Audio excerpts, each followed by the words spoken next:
गुरुर्ब्रह्मा गुरुर्विष्णु गुरुर्ब्रह्मा गुरुर्विष्णु गुरुर्देवो महेश्वरा गुरुर्देवो महेश्वरः गुरु साक्षात् परम ब्रह्मा गुरु साक्षात् परं ब्रह्म तस्मै श्री गुरुवे नमः तस्मै श्री गुरुवे नमः अज्ञानतिमिरान्धस्य अज्ञानतिमिरान्धस्य ज्ञानाञ्जनशलाकया ज्ञानाञ्जनशलाकया चक्षुरुन्मिलितं येन चक्षुरुन्मिलितं येन तस्मै श्री गुरुवे नमः तस्मै श्री गुरुवे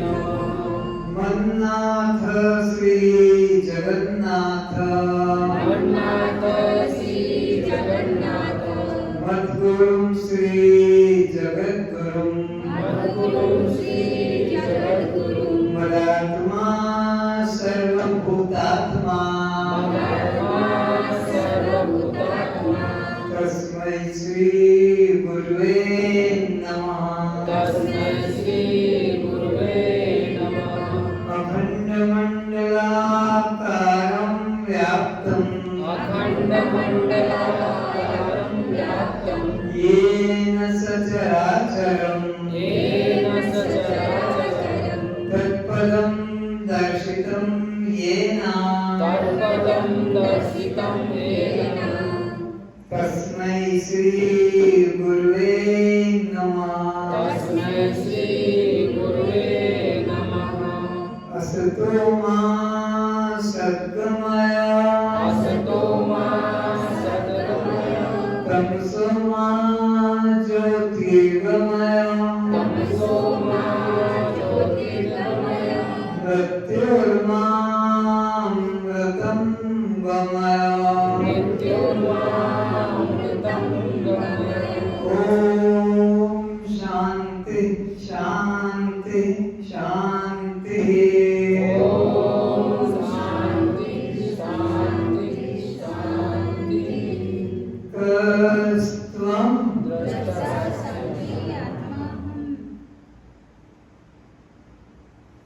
अपने नेत्रों को खोलें। श्रोताओं के रूप में उपस्थित सभी आत्मनिष्ठों के चरणों में नमस्कार।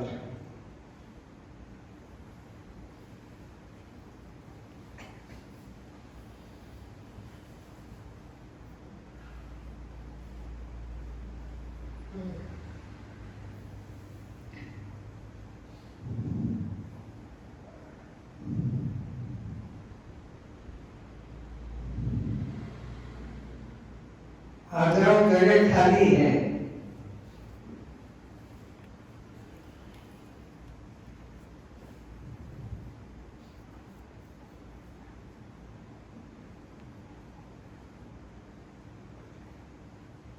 स्वाध्याय का विषय चल रहा है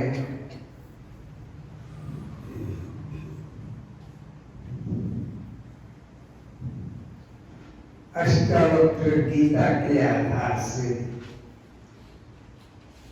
मुख्य वक्ता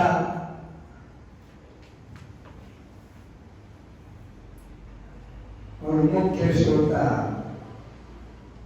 सबके परिचित हैं। अष्टावक्र जी मुख्य वक्ता है और राजा जनक मुख्य श्रोता है। दोनों में विचारों का घमासान युद्ध चल रहा है। कोई पीछे हटने को तैयार नहीं है।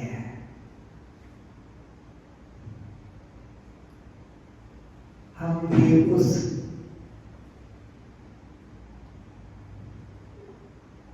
विचार युद्ध में भाग ले रहे हैं। क्या होता है सुनते हैं।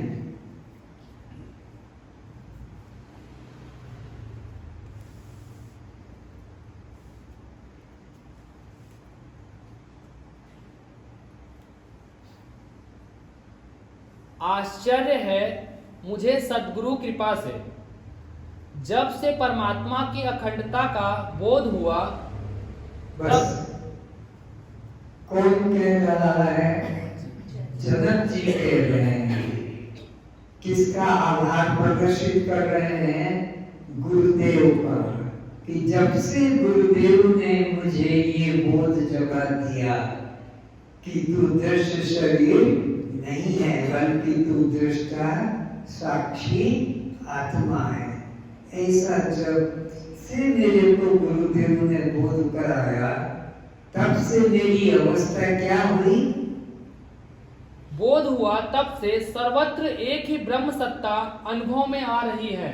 तब से मेरे को एक ही ब्रह्म सत्ता, अखंड ब्रह्म सत्ता, सच्चिदानंद ब्रह्म सत्ता,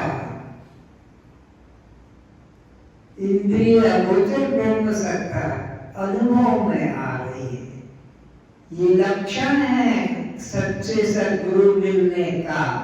हमें सच्चा सद्गुरु मिला है अथवा नहीं मिला है, यह किस बात पर निर्भर करता है कि हमारी दृष्टि द्वैत में चल रही है, हमारी दृष्टि द्वैत में श्रद्धा कर रही है या अद्वैत में निष्ठा कर रही है, अद्वैत में चल रही है। तो क्या देखा कि अद्वैत में ही मेरी निष्ठा है, अद्वैत की तरफ मेरा मन जाता ही नहीं। जब से गुरुदेव ने अद्वैत ब्रह्म ज्ञान का उपदेश मेरी बुद्धि में उतार दिया, अवतरित कर दिया, तब से मुझे एक ही ब्रह्म सर्वत्र दृष्टिगोचर अनुभव में हो रहा है। चाहे जन समाज के मध्य, घर में, राज्य में, कहीं भी रहूं, बस मैं के अतिरिक्त, आत्मा के अतिरिक्त अन्य कुछ दूसरा नहीं दिखाई देता। चाहे जितना विराट द्वंद्व युद्ध हो, लेकिन मुझे एक अद्वैत ब्रह्म सत्ता के अतिरिक्त कुछ भी अन्यत्र दृष्टिगोचर नहीं हो रहा है। चाहे जितना द्वैत का कोई प्रबल प्रकांड पंडित आकर द्वैत का प्रतिपादन करे, मैं उस द्वैत विचार को तत्काल खंडित कर देता हूँ और अद्वैत में ही स्थित रहता हूँ। मुझे द्वैत में कोई अब श्रद्धा नहीं जगा सकता। अब मैं कैसे किससे प्रेम करूं या द्वेष करूं? अगर कोई दूसरा हो तो मैं उससे शास्त्रार्थ करूं, कोई दूसरा हो तो उससे वैरभाव करूं, और कोई दूसरा दिखता ही नहीं तो किससे तो मैं शत्रुता करूं या किससे प्रेम करूं, किससे राग करूं और किससे द्वेष करूं, अब किसे दुख जानूं और किसे सुख भक्त। तो द्वैत की सत्ता ही मेरी बुद्धि से निकल गई है। अब मुझे कोई अद्वैत में परास्त नहीं कर सकता। किसको ग्रहण करूं और किसका त्याग करूं? कोई दूसरा हो तो ग्रहण करूं, दूसरा हो तो त्याग करूं। जब कोई दूसरा ही नहीं तो मेरे लिए ग्रहण त्याग का विषय ही खत्म हो गया। जहां द्वैत सा होता है वहां ही अन्य से अन्य को देखा जाता है। जहां द्वैत होता है वहां ही अन्य अन्य को देखता है। जहां द्वैत होता है वहीं अन्य अन्य का ग्रहण करता है। जहां द्वैत होता है वहीं अन्य अन्य में राग अथवा द्वेष करता है। जब अन्य नहीं तो किससे राग करूं, किससे द्वेष करूं, किसमें मित्रता रखूं और किसमें शत्रुता रखूं। इसलिए मेरे मन में अब द्वैत का भ्रम नहीं रहा। अन्य अन्य को सुनता है, अन्य अन्य का रस लेता है, अन्य अन्य का स्पर्श करता है। संसार का कोई भी विषय ग्रहण करते हो तो द्वैत में होता है। अन्य अन्य को देखता है, अन्य अन्य को सुनता है, अन्य अन्य को सूंघता है, अन्य अन्य का ग्रहण क्या करता है, लेकिन मेरी बुद्धि में तो द्वैत का भाव ही खत्म हो गया, तो किसको ग्रहण करूं, किसका त्याग करूं। किंतु जिसके लिए सर्वत्र एक ही ब्रह्म का अनुभव हो रहा है, क्या हो रहा है, सर्वत्र एक ही ब्रह्म का अनुभव हो रहा है, जिसकी बुद्धि में श्रोताओं की तरफ से कौन कह रहा है, यह राजा जनक कह रहे हैं, अपने गुरुदेव को अनुभव सुना रहे हैं कि मेरी बुद्धि में एक के अलावा दूसरे का भाव ही नहीं रहा। वह ज्ञानी अब कौन किसे देखे, जहां ज्ञानी का लक्षण क्या बता रहे, कौन किसे बोलो। वह ज्ञानी अब कौन किसे देखे, जहां दूसरा नहीं, अब कौन किसे स्पर्श करे, जहां दूसरा सम्मुख नहीं, अब कौन किसे सूंघे, जहां अन्य पदार्थ नहीं, अब कौन किसे चखे, कौन किसका मनन करे, कौन किसका श्रवण करे, कौन किसका ध्यान करे। जब तुम गहरी नींद में होते हो तब यही स्थिति होती है, वहां द्वैत का नाम नहीं तुम्हारे अतिरिक्त, और तुम उठकर कहते हो, जागकर कहते हो, कुछ पता ही नहीं लगा, सुख से सोया और किंचित भी कुछ पता, क्योंकि वहां द्वैत ही नहीं। तो द्वैत में ही एक दूसरे का ग्रहण त्याग होता है, राग द्वेष होता है, अपना पराया होता है। लेकिन जहाँ एक अद्वैत सत्ता मेरे अंदर गुरुदेव आपकी कृपा से जाग गई, अब मेरी दृष्टि में कोई द्वैत है ही नहीं। जनक जी कहते हैं, अब तो मुझे जन समूह के मध्य खड़े रहने पर, घर राज्य में होने पर, रानियों के सम्मुख होने पर भी एक अपना ही आत्म स्वरूप नाना आकारों में प्रतीत होता है। फिर से राजा जनक अपने अनुभव को प्रकट करता है कि ये कितना भी राज्य, रानी, पुत्र और भी जो कुछ भी हो, अब मेरे को एक ब्रह्म के अलावा दूसरा कुछ भी प्रतीत नहीं होता है। जनक जी कहते हैं, अब तो मुझे जन समूह के मध्य खड़े रहने पर, घर राज्य में होने पर, रानियों के सम्मुख होने पर भी एक अपना ही आत्म स्वरूप नाना आकारों में प्रतीत होता है। एक अपना ही दृष्टा स्वरूप नाना आकारों में दृष्टिगोचर हो रहा है, एक में ही सब के आकारों में दृष्टिगोचर हो रहा हूँ। सपने में जो कुछ भी दिखता है वहाँ सपना दृष्टा के अलावा कुछ भी नहीं। हाथी दिखे कि कुत्ता दिखे कि राजा दिखे कि रानी दिखे, जो भी दिखता है एक ही अपना आत्मस्वरूप दृष्टिगोचर होता है।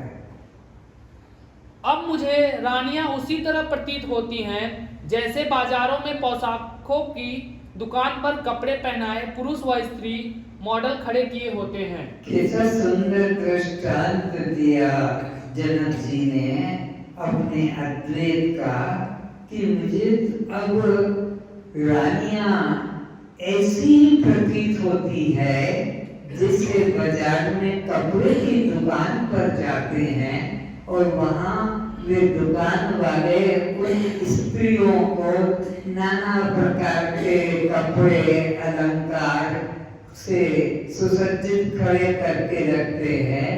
ऐसी मेरे को रानियां प्रतीत होती है, नकली, मिथ्या। जैसे कपड़े की दुकान पर वे रंगीन मॉडल बनाकर रखे जाते हैं वस्त्र पहनाकर, ऐसे ही मुझे भी ये रानियां प्रतीत होती है। कोई सत्य बुद्धि, आकर्षक बुद्धि, प्रेम बुद्धि नहीं जगती है। जैसे उन मॉडलों को देख किसी पुरुष के मन में या किसी स्त्री के मन में काम वासना जागृत नहीं होती है, वो पुरुष का आकार हो या स्त्री का आकार हो, उनमें कोई प्रेम भाव जगता नहीं, क्योंकि वो जानते कि ये सब मिथ्या, नकली मॉडल है। इसी तरह समस्त दृश्यों को देख मुझे कोई भी प्रति का विषय नहीं लगता। जन समूह में एक एकत्व भाव, आत्मभाव उसी प्रकार दिखाई पड़ने लगा है जैसे व्यक्ति को अपने शरीर के सभी अंगों में समान भाव रहता है। जगत में कितना भी भेद क्यों ना हो, मुझे अब उसमें भेद दिखाई नहीं पड़ता। नाम रूप भिन्न भिन्न हैं, लेकिन मेरे को सब में एक ही प्रतीत होता है। कैसे? जिससे इस अपने शरीर में 5 ज्ञानेंद्रियों में, 5 कर्मेंद्रियों में, 5 प्राणों में, 5 भूतों में कोई भेद ही प्रतीत नहीं होता, सब एक ही प्रतीत होता है। अब किसमें राग करूं और किसमें द्वेष करूं, मुझको सब में समता भाव जग गया है। अपने प्रत्येक अंग प्रत्येक में भेद की बुद्धि खत्म हो गई है और अद्वैत भाव जागृत हो गया है। अथवा स्वर्णकार को सभी अलंकार एक स्वर्ण रूप, कुम्हार को सभी खिलौने एक मिट्टी रूप, सभी जुलाहे को कपड़े एक सूत्र रूप दिखाई पड़ते हैं। इसी प्रकार मुझे सभी शरीरों में एक आत्मा ही दिखाई पड़ती है। जैसे सुनार की दृष्टि में एक नाम रूप का फर्क है, लेकिन एक सोना ही दिखाई पड़ता है। वो सोने का मूल्य करता है। चाहे तुमने राजा का मुकुट देखा हो सोने का, कि पांव की खाऊ देखी हो, सुनार के लिए सोने का मूल्य मुकुट का ज्यादा नहीं कि पांव की खाऊ का मूल्य कम नहीं। सूत सब एक ही सूत जुलाए को सब आकारों में सूत ही दिखाई पड़ता है। कुम्हारों को सब आकारों में एक मिट्टी ही दिखाई पड़ती है। इसी तरह मुझे एक ब्रह्म ही सर्वत्र दृष्टिगोचर हो रहा है। अब मन में सभी भेद की दीवारें टूट गई। तो जो जो भेद का कारण था, नाम रूप वो हट गया। अस्ति भांति प्रिय ब्रह्म ही सब आकारों में है, भासता है और प्रिय लगता है। ये ठीक चीजें हर चीज में, जिसको निकृष्ट पहले कहते थे, भिन्न कहते थे, छोटा कहते थे, छोटे से छोटा हो, बड़े से बड़ा हो, नाम रूप का फर्क है, लेकिन अस्ति भांति प्रिय ये 3 तत्व सर्वत्र दिखाई पड़ते हैं। अस्ति यानी है, भांति यानी भास रहा है, और प्रिय ने उपयोग में है। कोई पृथ्वी पर ऐसी चीज नहीं जिसमें अस्ति ना हो, कि भांति ना हो, कि प्रियता ना हो। हर पदार्थ में अस्तिपना, हर पदार्थ में भांतिपना, हर पदार्थ में प्रियतापना है। समझ में आया? कोई भी चीज आपको ऐसी नहीं मिलेगी जो है नहीं, तो दिखेगी कैसे? तो कुछ है मालूम पड़ता है, प्रतीत होता है और उपयोग में आता है। हमारे नहीं, किसी और के उपयोग में आता जरूर है। चाहे वो सांप हो कि सिंह हो, सब में अस्ति भांति और प्रिय। सांप प्रिय है हमको नहीं, सर्पणी को प्रिय है। सर्प का जो खेल दिखाता उसे प्रिय है। बाघड़ी को बाघ प्रिय है, खेल दिखाने वालों को, सर्कस दिखाने वाले को प्रिय। तो ये सब में नाम रूप अलग अलग है, किंतु सत्ता तो एक ही है। अलंकार नाम अलग है, पर सब में सोना, कपड़ा अलग है, सब में सूत, बर्तन अलग अलग है, सब में मिट्टी।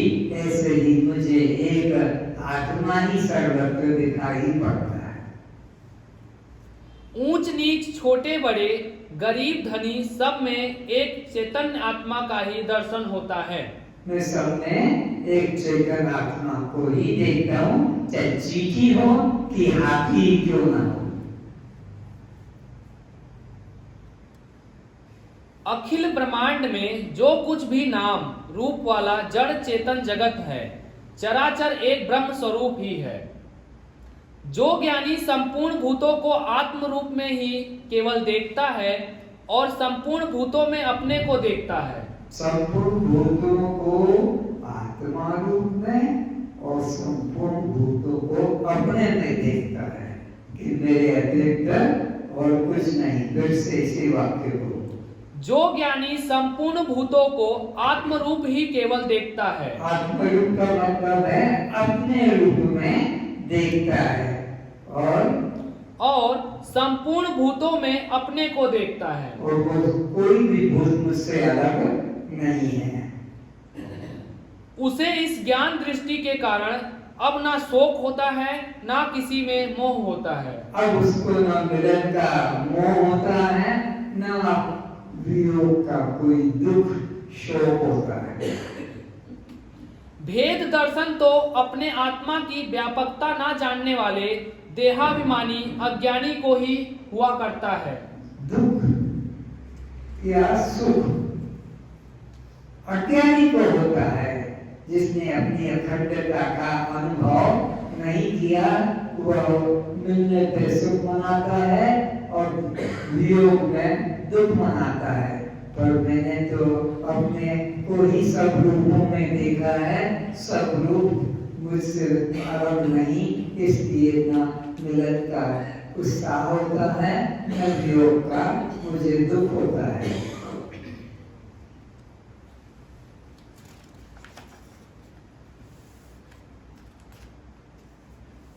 जो पुरुष संपूर्ण भूतों में सबके आत्म रूप मुझ वासुदेव को ही मैं रूप में व्यापक देखता है, तो ये ज्ञानी का लक्षण है। ज्ञानी का लक्षण कोई उसको सीख पूछ नहीं होते हैं, उसकी दृष्टि एकत्व में हो जाती है। क्या देखता है ज्ञानी? जो पुरुष संपूर्ण भूतों में सबके आत्म रूप मुझ वासुदेव को ही मैं रूप में व्यापक देखता है। सर्व अलंकारों के रूप में एक सोना ही देखा जाता है, सब बर्तनों में एक मिट्टी ही देखा जाता है। इसी तरह सब नाम रूपाकारों में एक चैतन्य आत्मा को ही ज्ञानी देखता है। नाम रूप अलग अलग है, लेकिन आत्मा सब में एक है। और संपूर्ण भूतों को मुझ आत्मा रूप वासुदेव के अंतर्गत देखता है। और संपूर्ण भूतों को किस रूप में देखता है? आत्मा रूप में। सब में आत्मा को देखता है और सब में अपने आप को देखता है।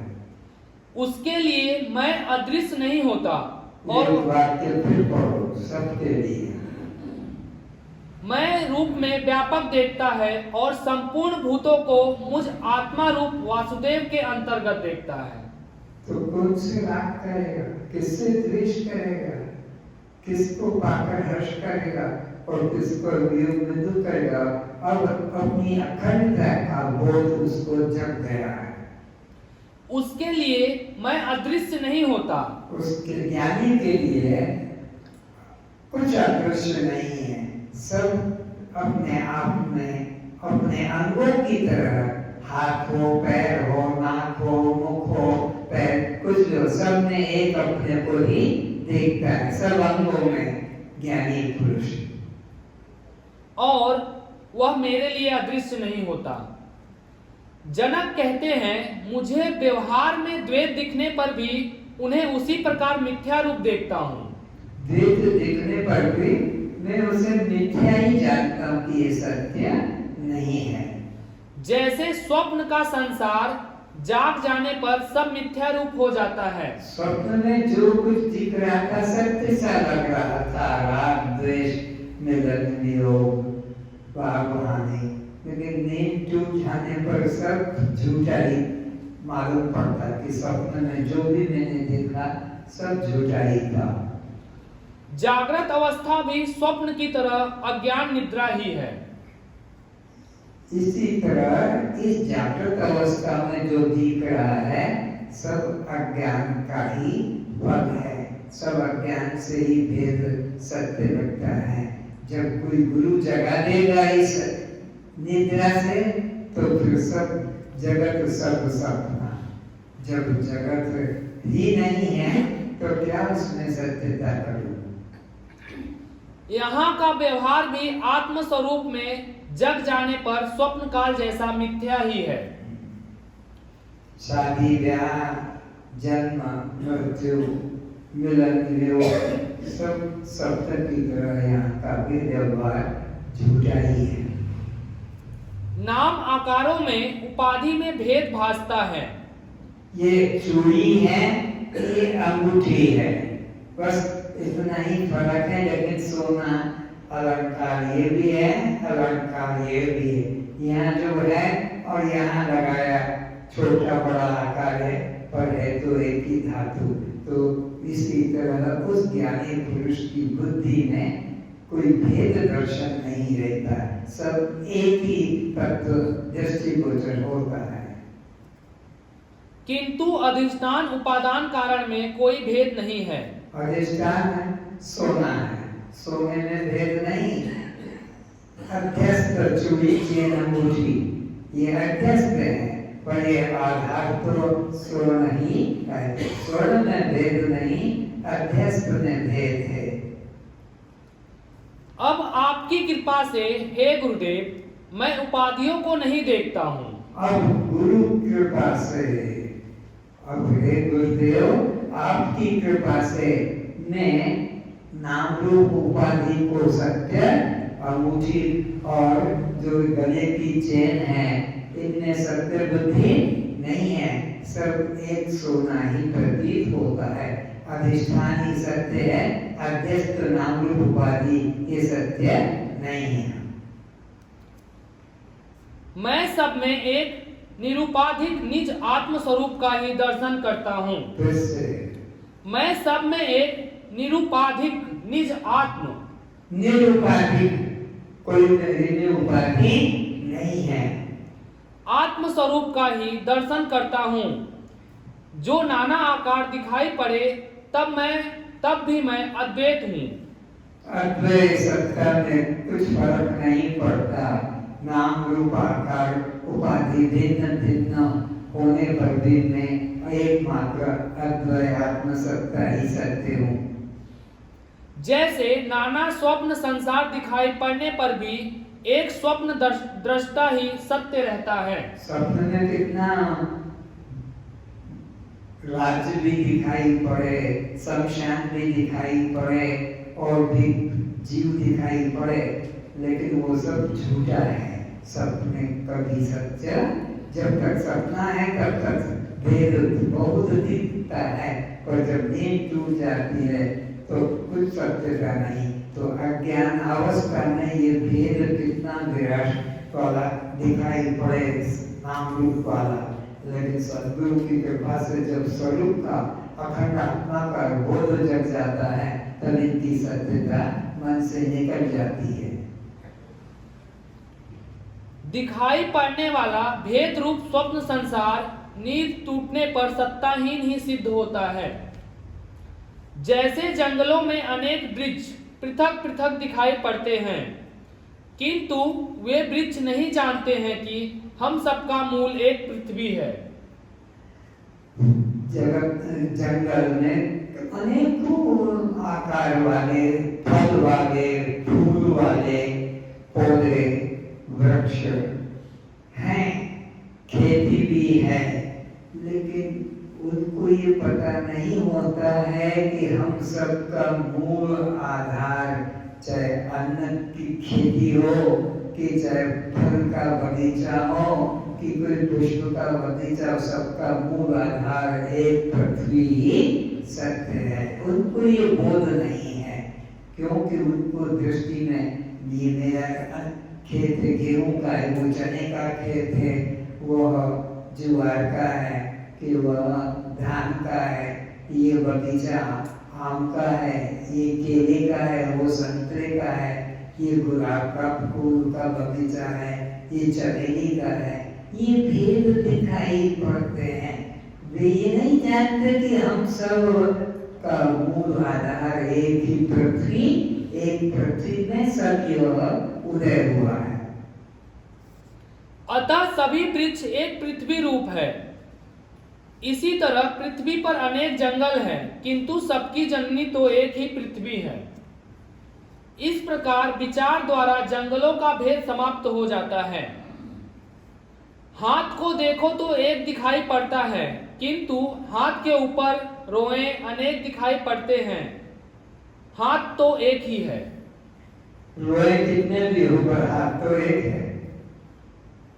वे रोए नहीं जानते हैं कि हम सब एक हाथ से ही निकले हैं। तो ये सब रोए, कोई छोटा है, कोई लंबा है, कोई सीधा है, कोई घूम है, भेद दिखता है, पर वे ये नहीं जानते कि हम सब रोमों का मूल आधार तो एक हाथ ही सत्य है। जैसे वृक्ष के पत्ते भिन्न दिखने पर भी सबका आधार एक टहनी है, अनेकों टहनियों का आधार एक डाल है। डाल डाल अनेक होने पर भी उसका सबका आधार वृक्ष का धड़ है। धड़ का आधार जड़ है, जड़ का आधार पृथ्वी है। इसी प्रकार सब वृक्षों का आधार पृथ्वी होने से वृक्ष पृथ्वी रूप ही हो गया। ठीक इसी तरह सबका आधार आत्म होने से सब आत्म रूप है। तो सब पौधों का, वृक्षों का, अन्नों का, फलों का एक आधार पृथ्वी है।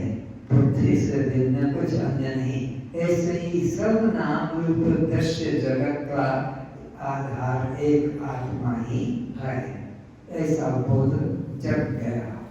वह आत्मा मैं हूँ तो सब मेरा ही रूप है। तो वो आत्मा मैं हूँ और आत्मा ही सबका आधार है। तो आत्मा से भिन्न कुछ अन्य नहीं। मैं ही सब रूप हूँ, मेरा ही सब रूप है। मुझसे भिन्न कुछ भी नहीं। मैं देह हूँ जो मानता अहम मम करी दुख पाए है। चिन्ह मात्र में भी संग हो, आश्चर्य है, आश्चर्य है।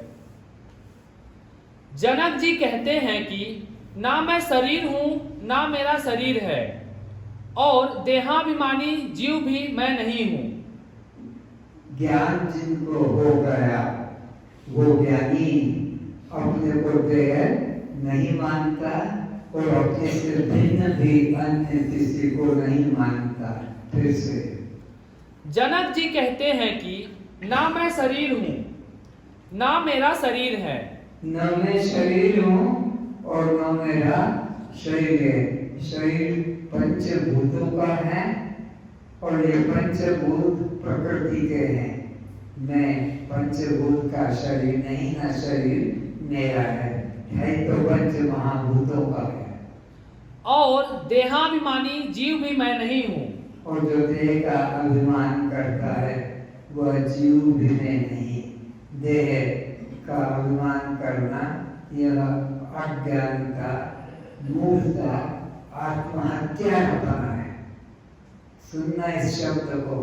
जो देह का अभिमान करते हैं, जाति का अभिमान करे या लिंग का अभिमान करे, स्त्री पुरुष लिंग कहलाते हैं, या गोरा काला रूप का अभिमान करे या जाति बंधु का अभिमान करे, ये सब आत्महत्या के गति को पाएंगे।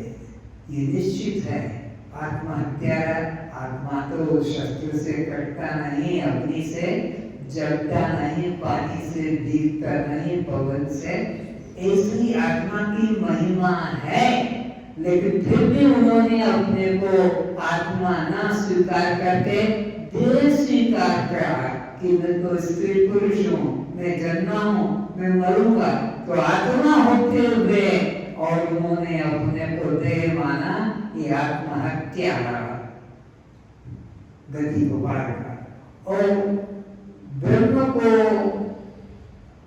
अपने से भिन्न माना। तीर्थ में, मंदिरों में, मूर्तियों में, चित्रों में, आकारों में कि वो राम अलग है, कृष्ण अलग है मुझसे, या ब्रह्मा अलग है, विष्णु अलग है, कि शंकर अलग है। ये सब ब्रह्म हत्या हैं। जिन्होंने एक अखंड ब्रह्म सत्ता को न मानकर भिन्न भिन्न आकारों के अंदर उन्हें कल्पित कर दिया है। तो जो देह को मैं करके जानता है वो आत्महत्या की गति को पाता है। इसलिए देह को कभी मैं करके मत जानो। देह क्या है?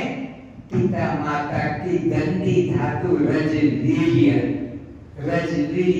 जैसे बच्चा टट्टी करे, क्या वो टट्टी उसका सही रूप है? वो तो मलमूत्र का आकार है। तो देह को कभी मैं करके मत जानो।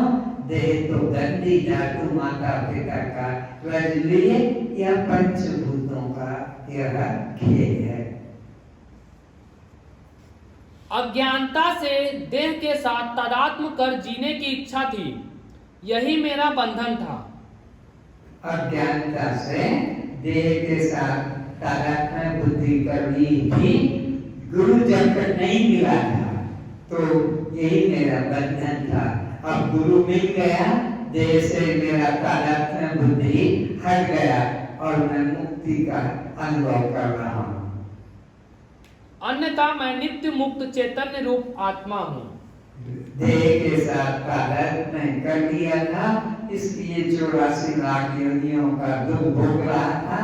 अब जब गुरु मिल गए तो तादात्म्य बुद्धि टूट गई और मैं देह से भिन्न दृष्टा साक्षी चैतन्य अनुभव कर रहा हूँ। जनक जी अपने अनुभव को प्रकट कर बता रहे हैं कि यह शरीर जिसे मैं अनादि से मैं मानता चला आ रहा था, यह मैं नहीं हूँ। यह पंच महाभूतों का या माता पिता के रज बिंदु का परिणाम है।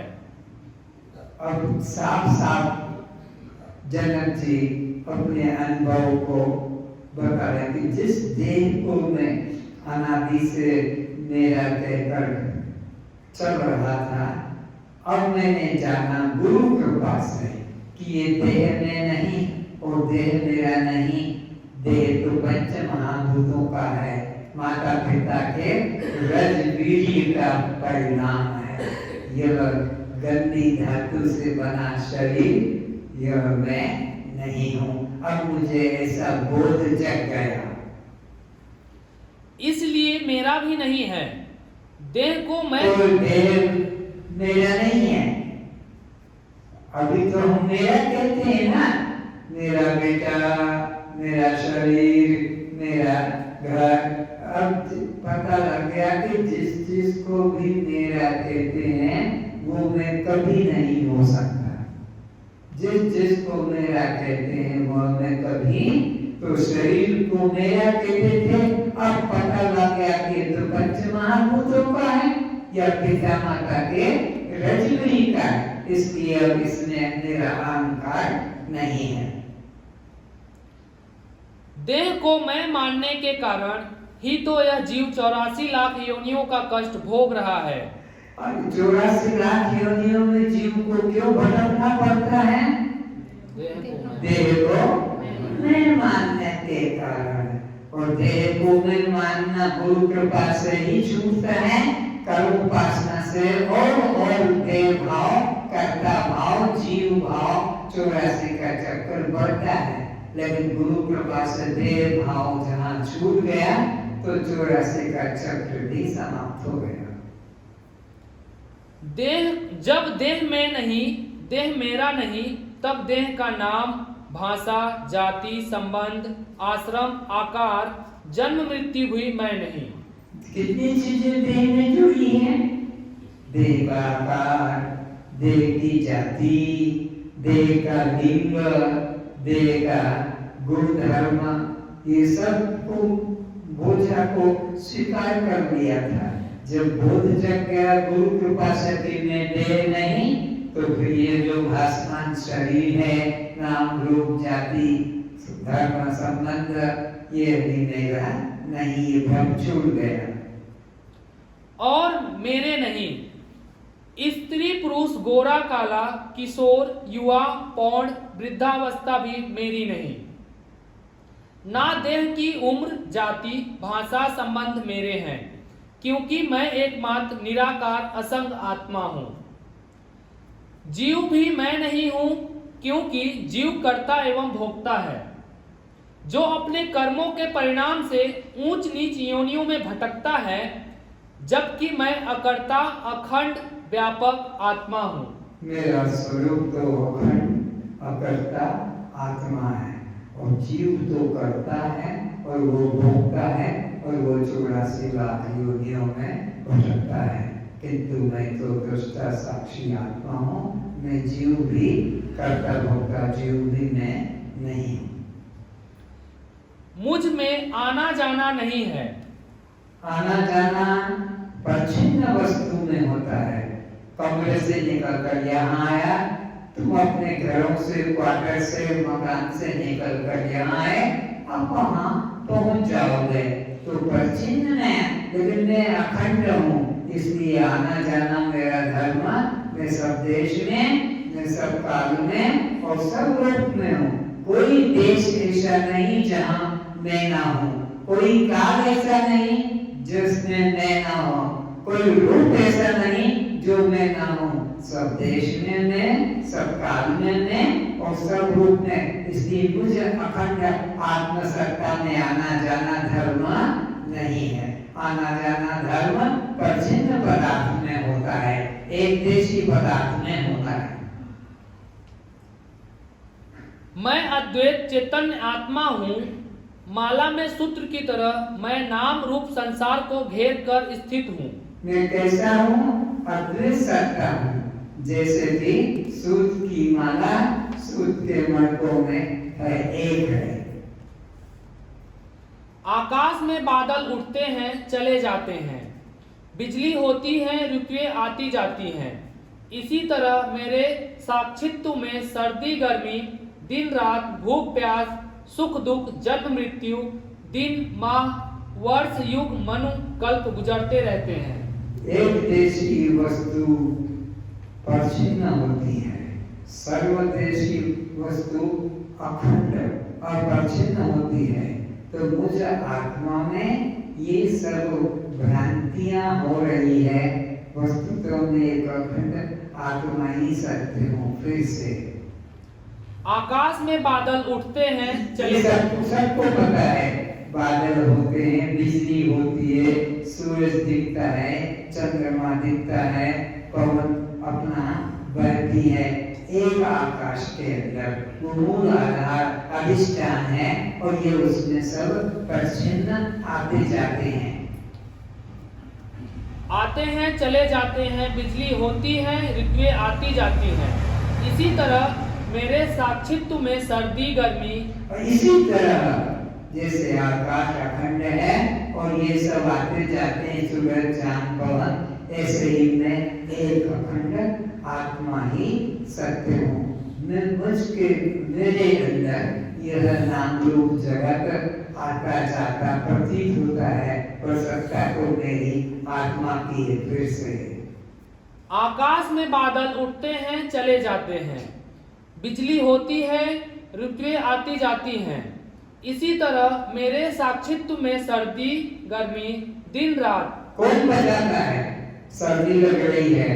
कौन बताता है गर्मी लगी, पंखी चलाओ, रजाई लेके आओ? कौन बताता है कि भूख लग रही है, कि प्यास लग रही है? सर्दी गर्मी, भूख प्यास, सुख दुख का अनुभव जिसके प्रकाश में हो रहा है। कौन बताता है भूख और प्यास को? कौन बताता है सर्दी गर्मी को? मैं भूख प्यास को बताता हूँ। सुख दुख को कौन बताता है? मैं बताता हूँ। मैं न रहूं तो कौन सूरज को और चंद्रमा को बताएगा? कौन दिन रात को बताएगा? कौन सर्दी गर्मी को बताएगा? मैं ही मूल आधार सत्य वस्तु।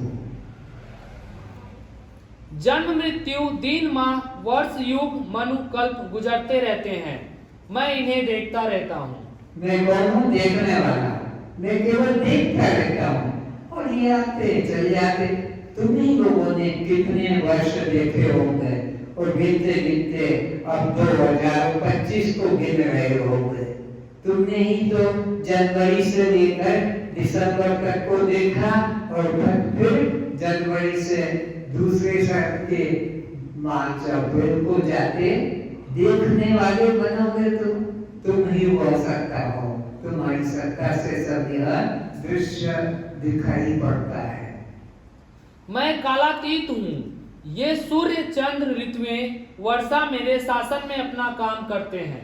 ये मेरी सत्ता पाकर सूर्य चंद्रमा पवन पृथ्वी मेरी सत्ता पाकर अपना अपना काम करते हैं। अगर मेरी सत्ता ना हो तो पृथ्वी से कुछ उत्पन्न नहीं होगा कि सूर्य में प्रकाश करने की गर्मी करने की क्षमता भी नहीं होगी।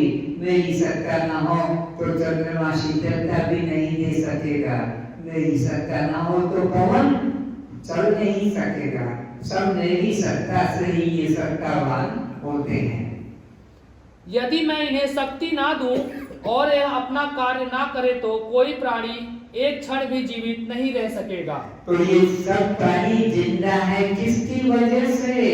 सूरज चांद नहीं, मेरी वजह से। मैं सूरज चांद को शक्ति देता हूँ, मैं पवन को शक्ति देता हूँ, मैं पृथ्वी को शक्ति देता हूँ, तब ये अपना अपना काम करते हैं। अगर मेरी शक्ति न मिले, आत्मा की शक्ति न मिले तो कोई जिंदा भी नहीं रह सकता। मैं आत्मा निराकार व्यापक होने से सर्वाधार सर्व का अधिष्ठान हूँ। तो मैं निराकार हूँ, सबका अधिष्ठान हूँ, सर्वाधार हूँ। मेरी सत्ता से ही ये जगत भाषित हो रहा है। सबको घेर कर खड़ा हूँ। अष्टावक्र जी जनक को यह बोध करा चुके हैं कि तू देह नहीं है। अष्टावक्र जी गुरुदेव शिष्य जनक को यह बोध करा चुके हैं, करा रहे हैं। बार बार करत करत अभ्यास के जलमति होत सुजान। रस्सी आवत जात है, सिर पर होत निशान। इसलिए अभ्यास करने में निराश नहीं हो। अभ्यास करने में निराशा मत लाओ। अभ्यासेन तु कुंते वैराग्येन च गृह्यते। भगवान ने अर्जुन को यही उपदेश दिया कि अभ्यास कर। कैसे? जैसे कुएं के ऊपर गांव के लोग रस्सी को बाल्टी को बांधकर, रस्सी से बाल्टी बांधकर कुएं में डुबाया और पानी भर गया, फिर ऐसे खींचा, फिर खाली करके फिर डाला, फिर खाली करके कुएं से भरा पानी फिर डाला। तो क्या देखते हैं कि बार बार के रस्सी के आने जाने से वहाँ घाव कटाव बन जाता है, निशान बन जाता, पत्थर कट जाता है। मुलायम रस्सी, सूत कहो, रस्सी कैसे बनती है? बारी बारी सूतों को जोड़कर रस्सी बनती है, तो वो जमीन को, पत्थर को काट देती है। तो चैतन्य गुरु का उपदेश बार बार सुनोगे तो तुम्हारी जड़ बुद्धि अज्ञान नष्ट हो जाएगा और चैतन्य जागृत हो जाएगा। इसलिए बार बार के अभ्यास से ही दृढ़ ज्ञान होता है। इसलिए उसमें निराशा, आलस्य नहीं लाना चाहिए। फिर से अष्टावक्र जी जनक को यह बोध करा चुके हैं कि तू देह नहीं है। तुमने अपने बचपन को देखा, किशोर अवस्था को देखा, युवा अवस्था को देखा, प्रौढ़ता को देखा तथा वृद्ध अवस्था को भी देखते हो, किंतु इन सब परिवर्तनों को देखने वाले तुम भीतर एक ही रहते हो। तो परिवर्तन बाहर दिखाई पड़ते हैं, पर इन समस्त परिवर्तनों को देखने वाले तुम अंदर एक ही बने रहते हो। तुम्हारे में बचपन से बुढ़ापे तक, जन्म से मृत्यु तक कोई परिवर्तन नहीं आता है। ये सबका अनुभव है। इस शरीर के बचपन को जिसने देखा, इस शरीर की जवानी जिसने देखी, जिसने बुढ़ापा अवस्था को देखा, जो इन समस्त परिवर्तनों के पीछे अपरिवर्तन रूप अवस्था का दृष्टा साक्षी अचल रहकर जो देख रहा है, वो तुम हो, वो तुम हो। जिसने इन सब परिवर्तनों को देखा है। तत्वमसि, यह बोध प्रतिज्ञा ज्ञान कहलाता है, प्रतिभिज्ञा ज्ञान कहलाता है, अर्थात अनुभव किए का ही स्मरण होता है। तू वह है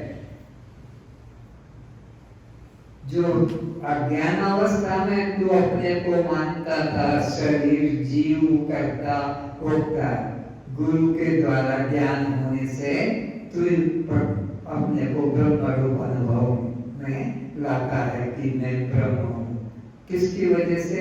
सद्गुरु के उपदेश के द्वारा अपने आत्मा स्वरूप का ज्ञान हो जाता है।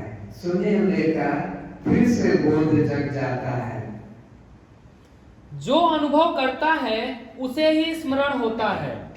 जो अनुभव करेगा उसी को स्मरण होगा। पहले सुना है उसी को याद आएगी, ओ गुरुदेव ने मेरे को ये कहा था, सो हम वो ही नहीं। जैसे जिसने स्वप्न देखा है वही जागृत होकर उसका स्मरण कर बताता है। तो जिसने सपना देखा वही सुबह उठ के बताता है, रात मैंने ऐसा ऐसा सपना देखा।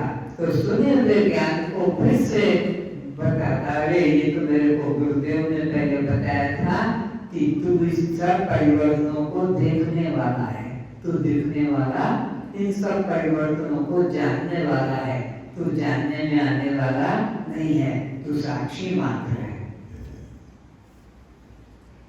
मयि सौरमिदं पौत्रम सूत्रे मणिगणा इव।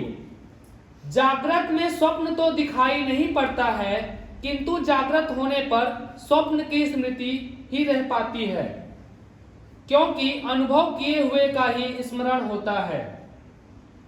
यह देह तो रात बिस्तर पर यहाँ पड़ा रहता है, किंतु यह मन देह से निकलकर स्वप्न से दूर चला जाता है।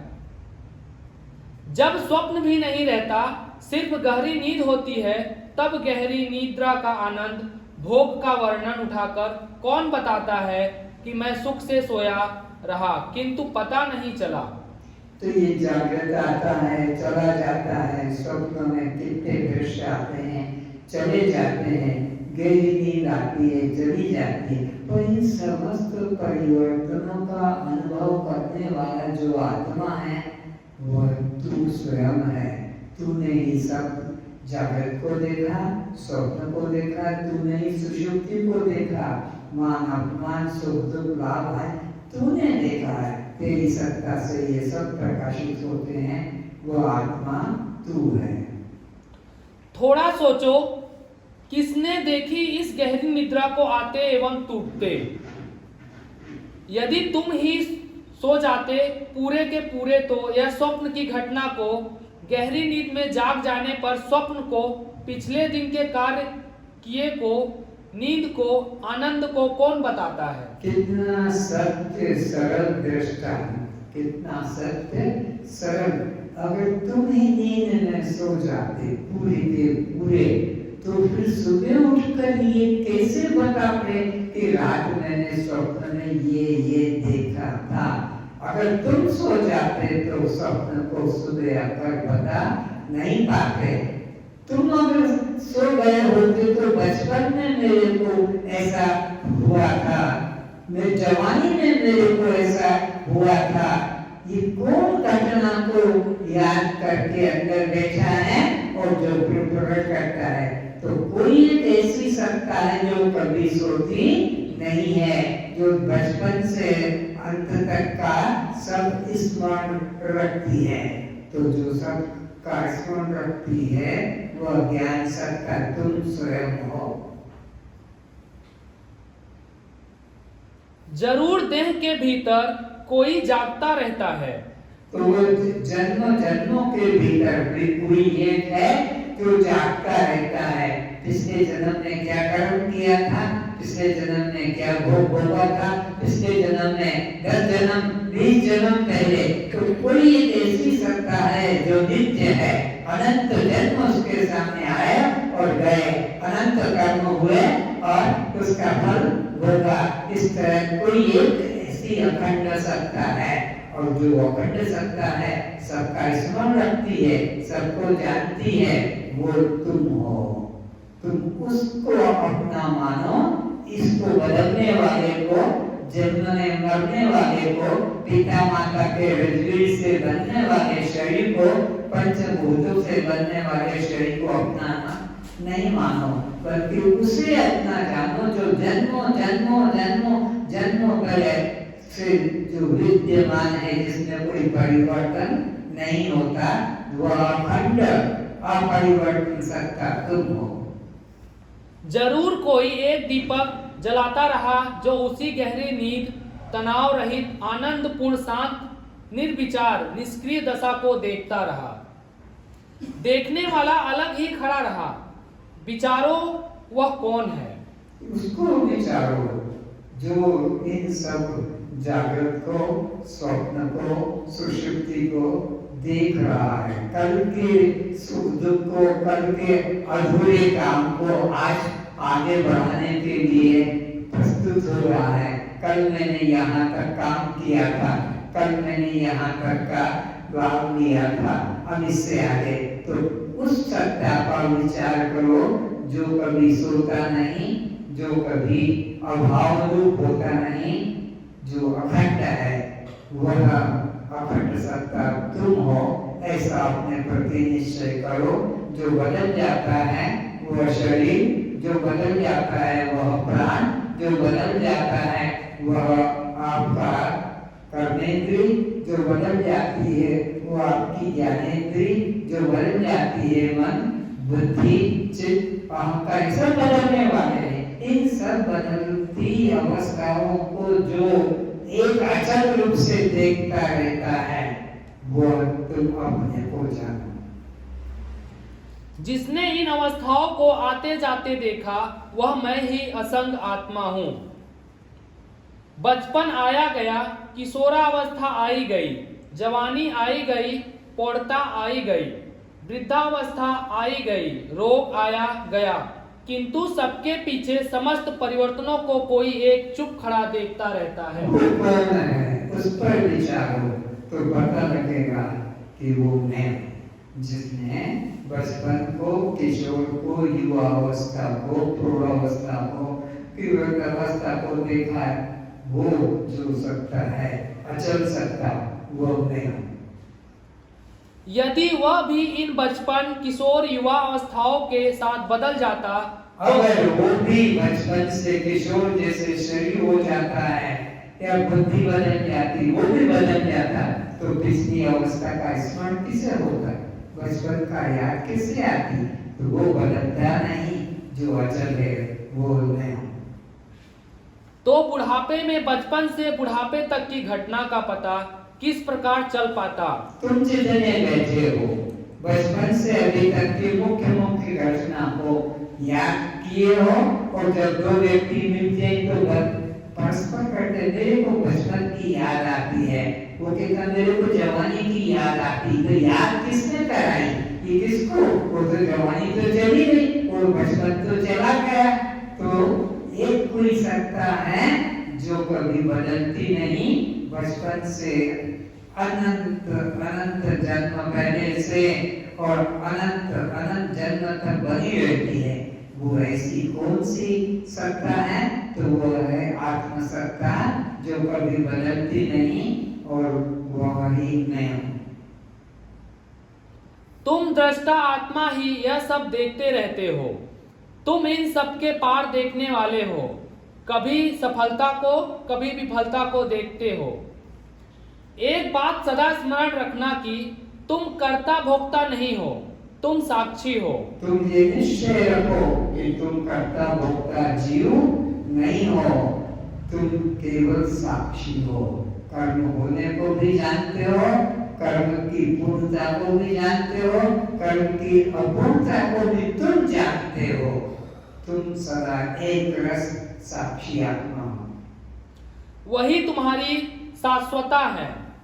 जैसे पानी पर लिखने लिखते ही वह मिटता जाता है, कुछ लिखा नहीं रह पाता, ऐसे ही तुम साक्षी के सम्मुख कर्म की धारा बहती रहती है।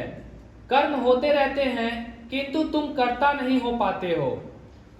भोग होते रहते हैं किंतु तुम भोक्ता नहीं हो पाते हो। दृष्टांत दे रहे हैं यहाँ पर, जैसे तुम पानी के किनारे बैठे हो कि नदी के अंदर घुटने घुटने में खड़े हो और तुम उसमें ओम नमः शिवाय, ओम नमो भगवते वासुदेवाय, हरे राम है लिखते जाओ, लेकिन वो पानी में विलीन होते जाएंगे, वो अक्षर नहीं। कितने रामायण लिख दो, गीता लिख दो, भागवत पानी के ऊपर अंग्रेज है तो उसकी कोई सत्ता, लेकिन तुम अचल जो के तुम बने रहते हो। तो अब पढ़ो। तुम पर कुछ लिखा नहीं जाता, तुम पर कुछ लिखा नहीं जाता, पानी पर कुछ लिखा नहीं, जो लिखोगे मिटता चला जाता है, जो लिखते हो मिटता चला जाता है। इसी तरह सब साथ साथ पानी पर खिंची रेखाओं की तरह मिटता जाता है। तुम जल पर लिख भी नहीं पाए और मिट जाता है। ऐसा ही तुम साक्षी के साथ घटता रहता है। तुम इस जीवन लीला के व्यवहार के साक्षी बनना सीखो। थोड़ी थोड़ी देर दृष्टा साक्षी रहने का अभ्यास करो। तुमको देह से अलग मैं दृष्टा साक्षी आत्मा हूँ। मेरे द्वारा भोजन बनने की काम शुरू हुआ, मेरे द्वारा जो है ये देह इंद्रिय के द्वारा भोजन करने का काम हुआ कि मेरे द्वारा ही यह लिखा पढ़ी का काम हुआ।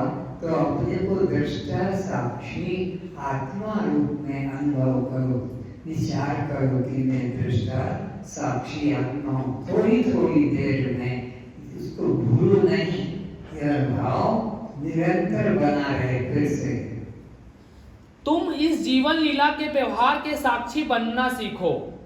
थोड़ी थोड़ी देर दृष्टा साक्षी रहने का अभ्यास करो, कोशिश करो।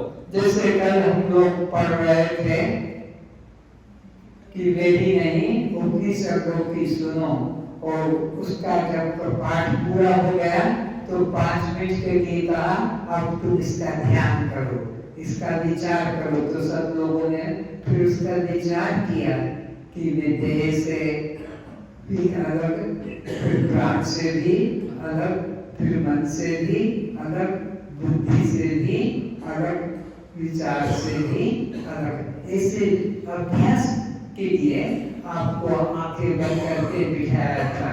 तो ऐसे ही तुम सब काम करते करते बीच बीच में अपने दृष्टा साक्षी भाव का भी स्मरण जगाओ कि ये किसने किया, किसने भोगा और तुम कौन हो। बस ये दृष्टा भाव, ये साक्षी भाव बीच बीच में जगाते रहो तो तुम सदा अपने को असंग पाओगे। न मैं करता न मैं भोगता, अंतःकरण करता है और यह कर्मेंद्रियां ज्ञानेंद्रियां मिलकर कर्म का सहयोग करती है। मैं तो केवल दृष्टा साक्षी आत्मा हूँ। रास्ते पर चलते हुए देखा ध्यान करो। ऐसा विचार करो कि तुम नहीं चल रहे हो, पैर चल रहे हैं। में जा रहे हो, पैदल जा रहे हो कि साइकिल से जा रहे हो कि मोटर गाड़ी से जा रहे हो। तब ये विचार करो कि मैं नहीं चल रहा हूँ, मैं नहीं जा रहा हूँ, ये गाड़ी का पहिया चल रहा है या पैर आगे पीछे हो रहे हैं। मैं तो केवल इनको देखने वाला दृष्टा साक्षी आत्मा, इनसे जा रहा हूँ। चाहे पैदल चलते हो कि साइकिल पे चलते हो कि गाड़ी में चलते हो, गाड़ी को चलते देखो, साइकिल को चलते देखो, पैरों को चलते देखो। अपने को तो अचल आत्मा जानो कि मैं तो अचल आत्मा, हरि व्यापक सर्वत्र माना। मेरे में आना जाना नहीं, क्योंकि परिचिन्न चीज एक दूसरी से दूर होने से जाते हैं आते हैं, लेकिन जो सर्वव्यापक आकाश है उसको कहीं आना जाना नहीं पड़ता। शरीर चल रहा है जैसे प्राण चल रहे हैं, किंतु तुम नहीं चलते, श्वास चलती है। तुम तो देह को, श्वास को आते जाते देखने वाले दृष्टा साक्षी आत्मा हो। फिर से शरीर चल रहा है जैसे प्राण चल रहे हैं, किंतु तुम नहीं चलते, श्वास चलती है। तुम तो देह को, श्वास को आते जाते देखने वाले दृष्टा साक्षी ये तुम्हारा स्वरूप है। दृष्टा साक्षी, देह को, प्राण को, मन को चलते देख रहे हो, वो तुम हो। ये जो चल रहा है वो तुम नहीं हो। चलते हुए को जो जान रहा है वो तुम हो। शरीर द्वारा पृथ्वी की परिक्रमा पैर द्वारा हो जाने पर भी तुम वहीं खड़े हो, अचल।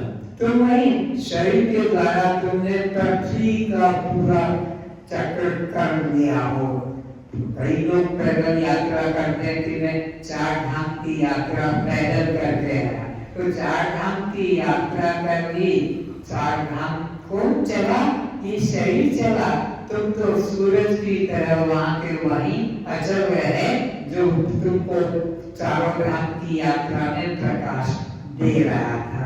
तो तुम अचल आत्मा हो। चलना धर्म शरीर का है, चलना धर्म प्राण का है, चलना धर्म इंद्रियों का है, चलना धर्म अंतःकरण का है। तो तुम वही अचल रूप में खड़े रहे। चलना धर्म देह संघात का हो गया, पर तुम कभी हिले डुले नहीं। शरीर दौड़ा किंतु तुम थोड़े भी हिले डुले नहीं। जैसे हवाई जहाज में चाय के प्याले की चाय हिलती गिरती नहीं, जबकि हवाई जहाज 1000 माइल प्रति घंटे की रफ्तार से उड़ रहा है। ना कभी कहीं जाते हो, ना कभी कहीं आते हो। राह पर अपने शरीर को उसी प्रकार देखो जैसे और दूसरे लोगों को आते जाते, काम करते, खाते पीते, लगड़ते झगड़ते, सौ ले जाते देखते रहते हो। अपने घर के नौकर को जैसे काम करते हुए देखते हैं, ऐसे ही अपने शरीर को भी काम करते हुए देखो। शरीर के नौकर के काम को अपना काम नहीं मानते हो, तो देह की क्रिया को, अंतःकरण की क्रिया को, ज्ञानेंद्रियम की क्रियाओं को, कर्मेंद्रिय की क्रिया को, पंचभूत की क्रिया को अपनी क्रिया मत मानो। तुम अचल दृष्टा साक्षी आत्मा हो। बस यही विचार बीच बीच में जगाते रहो। कर्म हो रहा है देह इंद्रिय के द्वारा, लेकिन अपने को देह इंद्रिय से अलग जानो। और तुम दृष्टा रहते हो। भोजन करते समय हाथ, मुख, दांत, जिह्वा एवं भोक्ता जीव को देखो। प्रेम करते हुए, क्रोध करते हुए जीव को देखो, किंतु अपने को ना भूलो। अपने को क्या ना भूलो कि मैं इन सब क्रियाओं का दृष्टा मात्र हूँ, साक्षी मात्र हूँ। मैं अकर्ता हूँ, मैं अभोक्ता हूँ, मैं अजन्मा हूँ, मैं अविनाशी हूँ, मैं अखिल ब्रह्मांड नायक हूँ। ऐसा अपने को मानो, पर इन क्रियाओं के साथ, पंचभूतों के साथ, देह अंतःकरण के साथ अपने को मत जोड़िए। इनमें हो रहा है, मैं इन सबसे न्यारा हूँ। यह जानते रहो कि यह प्रेम करने वाला, क्रोध करने वाला मैं नहीं, जीव है। कौन है? क्रोध करने वाला जीव है। मैं तो जीव का साक्षी आत्मा हूँ। यह कर्म का देखने वाला, कर्म का भोगने वाला कर्ता जीव है। मैं जीव नहीं, मैं जीव साक्षी आत्मा हूँ। मैं तो जीव के स्वभाव में उठने बैठने वाली क्षणिक वृत्तियों का दृष्टा साक्षी आत्मा हूँ। सुख दुख आते जाते देखो, जैसे शरद पूर्णिमा की रात्रि आई गई, अमावस्या की रात्रि आई गई। धीरे धीरे अपने साक्षी भाव को गहरा करते चलो, किंतु इन जीव के स्वभाव को अपना ना जानो। तो अपने को जीव पने से, दृष्टा पने से अलग जानो कि मैं दृष्टा साक्षी आत्मा हूँ। सूरज की, चंद्रमा की, वायु की, तेज की जो भी क्रिया हो रही है, उन सब से अपने को अलग जानो। आज यही इतना ही हो गया पूरा।